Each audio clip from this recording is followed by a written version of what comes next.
یہ ایک پیروڈی ہے. پیروڈی کے لیے مجھے آج تک اردو میں کوئی مناسب لفظ نہیں ملا. پیروڈی اور طنز میں بہت فرق ہے. طنز تو کسی چیز پہ کسی واقعے پہ کی جا سکتی ہے.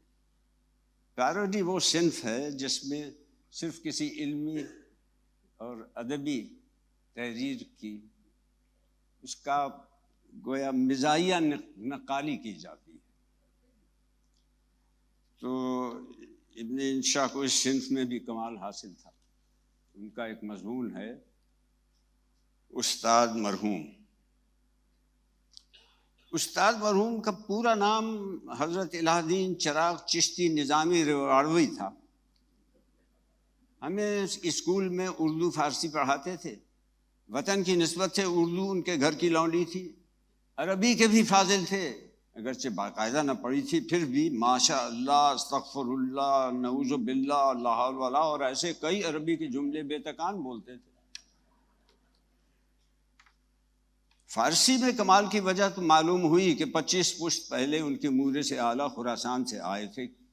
کیوں آئے تھے؟ یہ سوال راقم کے دل میں بھی اکثر اٹھتا تھا. آخر ایک روز موقع پا کر پوچھ ہی لیا اور احتیاطاً وضاحت کر دی کہ مقصد اعتراض نہیں، دریافت معلومات ہے. فرمایا بابر کیوں آیا تھا؟ احمد شاہ ابدالی کیوں آیا تھا؟ اب جو راقم نے اس سوال نما جواب کی بلاغت پر غور کیا تو اپنی کم فہمی پر بے حد شرمندگی ہوئی. بابر نہ آتا تو ابراہیم لودھی کس سے شکست کھاتا؟ خاندان مغلیہ کہاں سے آتا؟ اتنی صدیاں ہندوستان کی رعایا بادشاہوں کے بغیر کیا کرتی؟ مالیہ اور خراج کس کو دیتی؟ کچھ ایسی ہی حکمت استاد مرحوم کے مورے سے اعلیٰ کے ہندوستان میں آنے کی ضرور ہوگی جس تک معمولی ذہن کی رسائی نہیں ہو سکتی. خیر یہ ذکر تو ضمناً آ گیا. انگریزی کی لیاقت جو انہوں نے از خود پیدا کی تھی اس پر راقم کو بھی حیرت ہوتی تھی. ایک بار ایک دیہاتی منہ اٹھائے ان کی کلاس میں گھس آیا. حضرت نے فوراً انگریزی میں حکم دیا گیٹ آؤٹ. اسے تعمیل کرتے ہی بنی. علاقے کا مال افسر ایک انگریز تھا. ایک روز اسکول میں نکل آیا اور آدھا گھنٹہ گفتگو کرتا رہا. استاد مرحوم برابر سمجھتے گئے اور سر ہلاتے گئے، بلکہ بیچ بیچ میں موقع بموقع یس یس اور پلیز پلیز بھی کہتے جاتے تھے. پرانے بزرگوں سر سید حالی شبلی وغیرہ کے متعلق سنا ہے کہ انگریزی سمجھتے خوب تھے لیکن بولنا پسند نہ کرتے تھے. ہمارے استاد کا بھی یہی عمل تھا. ہمیں انگریزی میں ان کے تبحر کا پہلے علم نہ تھا. ہوا یہ کہ ایک روز ہماری انگریزی کی کلاس میں نکل آئے اور پوچھا کہ لڑکوں بتاؤ تو ماش کی دال کو انگریزی میں کیا کہتے ہیں؟ سب چپ. کون بتاتا؟ پھر سوال کیا کہ کریلے کی انگریزی کیا ہے؟ یہ بھی کوئی نہ بتا سکا. سب ایک دوسرے کا منہ تکنے لگے. آخر استاد مرحوم نے بتایا اور انگلش ٹیچر کھول کر اس کی تصدیق بھی کرا دی. یہ کتاب انگلش ٹیچر جو انگریزی کے علم کا قاموس ہے، سفر و حضر میں استاد مرحوم کے ہمیشہ ساتھ رہتی تھی اور بڑے بڑے انگریزی دان ان کے سامنے آنے سے کتراتے تھے کہ جانے کب کسی ترکاری کا انگریزی نام پوچھ لیں. انگریزی تحریر پر ان کی قدرت کا اندازہ اس سے کیا جا سکتا ہے کہ دستخط ہمیشہ انگریزی ہی میں کرتے تھے. استاد مرحوم کو عموماً مشاعروں میں نہیں بلایا جاتا تھا کیونکہ سب پر چھا جاتے تھے. اچھے اچھے شاعروں کو خفیف ہونا پڑتا. البتہ جوبلی کا مشاعرہ ہوا تو ہمارے اصرار پر اس میں شریک ہوئے اور ہرچند کے مدعو نہ تھے منتظمین نے ہاتھوں ہاتھ لیا. وہاں دیوانہ کسمنڈوی، خیال گڑگانوی اور حسرت بانس بریلوی جیسے اساتذہ اسٹیج پر موجود تھے. اس کے باوجود استاد مرحوم کو سب سے پہلے پڑھنے کی دعوت دی گئی. وہ منظر اب تک راقم کی آنکھوں میں ہے کہ استاد مرحوم نہایت تمکنت سے ہولے ہولے قدم اٹھاتے مائک پر پہنچے اور ترنم سے اپنی مشہور غزل پڑھنی شروع کی کہ ہے رشتہ غم اور دل مجبور کی گردن، ہے اپنے لیے اب یہ بڑی دور کی گردن. ہال میں ایک سناٹا چھا گیا. لوگوں نے سانس روک لی. استاد مرحوم نے داد کے لیے صاحب صدر کی طرف دیکھا لیکن وہ ابھی تشریف نہ لائے تھے، کرسی صدارت خالی پڑی تھی۔ دوسرا شعر اس سے بھی زوردار تھا، صد حیف کہ مجنوں کا قدم اٹھ نہیں سکتا، اور دار پہ ہے حضرت منصور کی گردن۔ دوسرا مصرع تمام نہ ہوا تھا کہ داغ کا طوفان پھٹ پڑا۔ مشاعرے کی چھت اڑنا ضرور سنا تھا، دیکھنے کا اتفاق آج ہوا۔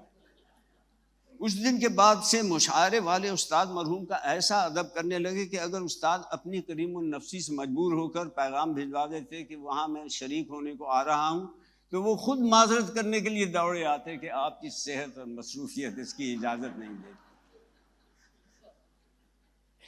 اہل علم خصوصاً شعراء کے متعلق اکثر یہ سنا ہے کہ پیشراؤں کے کمال کا اعتراف کرنے میں بخل سے کام لیتے ہیں۔ استاد مرحوم میں یہ بات نہ تھی، بہت فراخ دل تھے۔ فرماتے تھے غالب اپنے زمانے کے لحاظ سے اچھا لکھتا تھا۔ میر کے بعض اشعار کی بھی تعریف کرتے تھے، امیر خسرو کے بھی معترف تھے۔ برملا کہتے تھے کہ ذہین آدمی ہے اور اس کی کہہ مکرنیاں ہمیشہ یاد رہیں گی۔ امیر خسرو کی ایک غزل استاد مرحوم کی ایک غزل کی زمین پر ہے۔ فرماتے انصاف یہ ہے کہ پہلی نظر میں فیصلہ کرنا دشوار ہو جاتا ہے کہ ان میں سے کون سی بہتر ہے۔ پھر بتاتے کہ امیر خسرو مرحوم سے کہاں کہاں محاورے کی لغزش ہوئی ہے۔ اقبال کے متعلق کہتے کہ سیالکوٹ میں ایسا شاعر اب تک پیدا نہ ہوا تھا، اس شہر کو ان کی ذات پر فخر کرنا چاہیے۔ پھر ایک بار بتایا کہ اقبال سے میری خط و کتابت بھی رہی، 2-3 خط علامہ مرحوم کو انہوں نے لکھے تھے کہ کسی کو ثالث بنا کر مجھ سے شاعری کا مقابلہ کر لیجئے۔ راقم نے پوچھا نہیں کہ کوئی جواب آیا کہ نہیں۔ ایسی دیدہ زیب شخصیتیں چشم فلک نے کم دیکھی ہوں گی، جیسے استاد چراغ رحمۃ اللہ علیہ کی قد 5 فٹ سے بھی نکلتا ہوا، جسم بھرا بھرا، سر پر میل خوڑے کپڑے کی ٹوپی اور اس کے ساتھ کی شیروانی۔ راقم نے کبھی ان کو ٹوپی کے بغیر نہ دیکھا۔ ایک بار خود ہی فرمانے لگے، ایک تو یہ خلاف تہذیب ہے، دوسرے کبوے ٹھونگے مارتے ہیں۔ ایک ہاتھ میں 6 انگلیاں تھیں، اس لیے 11 تک بآسانی گن سکتے تھے۔ حواس پر ایسا قابو تھا کہ جس محفل میں جاتے بیٹھے بیٹھے سو جاتے اور خراٹے لینے لگتے، اور پھر آپ ہی آپ اٹھ بھی بیٹھتے۔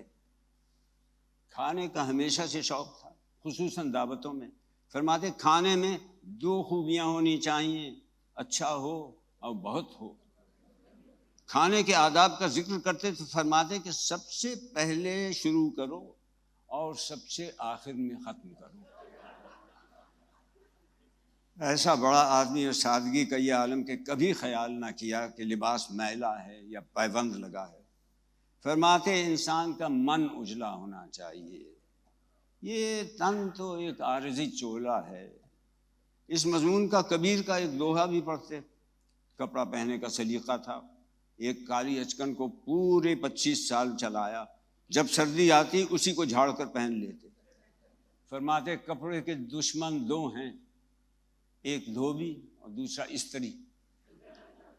واقعی سچ ہے کہ یہ اچکن جو آخر میں ملگجے رنگ کی ہو گئی تھی اور دور سے چرمی نظر آتی تھی، اگر کسی دھوبی یا استری کے ہتھے چڑھ جاتی تو کبھی کی غارت ہو گئی ہوتی۔ ایک روز اسے پہنے راقم کے ہمراہ کسی قوالی میں جا رہے تھے، قوالی کرنے نہیں سننے۔ چوراہے پر رکنا پڑا، ایک مرد شریف نے نہ جانے کیا خیال کر کے ان کے ہاتھ پر ٹکا رکھ دیا۔ راقم کچھ کہنے کو تھا کہ استاد مرحوم نے اشارے سے منع کر دیا اور ٹکا جیب میں ڈال لیا۔ یہی حال جوتے کا تھا۔ فرماتے جوتا ایسی چیز ہے کہ کبھی ناکارہ ہو ہی نہیں سکتا، تلا پھٹ جاتے تو نیا لگوا دیتے۔ بعض لوگوں کو گمان ہوتا تھا کہ یہ پیسہ بچانے کے لیے ایسا کرتے ہیں، لیکن یہ غلط ہے۔ ان کے پاس پیسے بہت تھے اور جمع کرنے کا شوق بھی تھا، لیکن پیسے کی طمع ان میں نہ تھی۔ استاد مرحوم کے اوصاف حمیدہ کا حال لکھنے کے لیے ایک دفتر چاہیے، اس مضمون میں اس کی گنجائش نہیں۔ مختصر یہ کہ دریا دل آدمی تھے، کوئی شخص کوئی چیز پیش کرتا تو کبھی انکار نہ کرتے. دوسری طرف اس بات کا خیال رکھتے کہ کسی کے جذبات کو ٹھیس نہ لگے. کوئی سائل یا حاجت مند آتا تو نہ صرف یہ کہ خود کچھ نہ دیتے، دوسروں کو بھی منع کر دیتے تھے کہ یہ بھی تمہاری طرح کا انسان ہے، اس کی خودداری مجروح ہوگی. استاد مرحوم یوں تو اپنے سبھی شاگردوں سے محبت کرتے تھے، لیکن راقم سے ان کو ربط خاص تھا. ایک دن فرمایا میرے علم و فضل کا جانشین تو ہوگا. ایک بات کہوں؟ راقم نے عرض کیا فرمائیے. بولے جھوٹ تو نہ سمجھو گے؟ راقم نے کہا خانہ زاد کی یہ کیا مجال. فرمایا تو کان کھول کر سنو. میری نظر میں تم جوش جگر وغیرہ بلکہ آج کل کے سبھی شاعروں سے بہت اچھا لکھتے ہو. راقم نے آپ دیدہ ہو کر ان کے ہاتھ کو بوسہ دیا اور عرض کیا کہ یہ سب آپ کا فیض ہے، ورنہ بندہ کچھ بھی نہ تھا. قارئین اسی سے اندازہ کر سکتے ہیں کہ استاد مرحوم کی نظر کتنی گہری تھی اور رائے کتنی صائب. کچھ ایسے بھی تھے جنہوں نے مجھ سے کہا کہ یہ بات شاید استاد نے فقط تمہارا دل بڑھانے کو کہی ہو. ان سے راقم کیا بحث کرتا ہوں. استاد کے خاندان کی کیفیت بھی مختصر الفاظ میں عرض کر دوں. 4 شادیاں کی، 5ویں عمر بھر نہ کی، کیونکہ شرع سے انحراف منظور نہ تھا. آہ بھر کر فرماتے جب تک 4 زندہ ہیں ایک اور کیسے کر لوں. شرع میں 4 کی اجازت بھی اس شرط کے ساتھ ہے کہ سلوک یکساں ہو. سو الحمدللہ کہ 4 بیویوں کا سلوک ان سے یکساں تھا.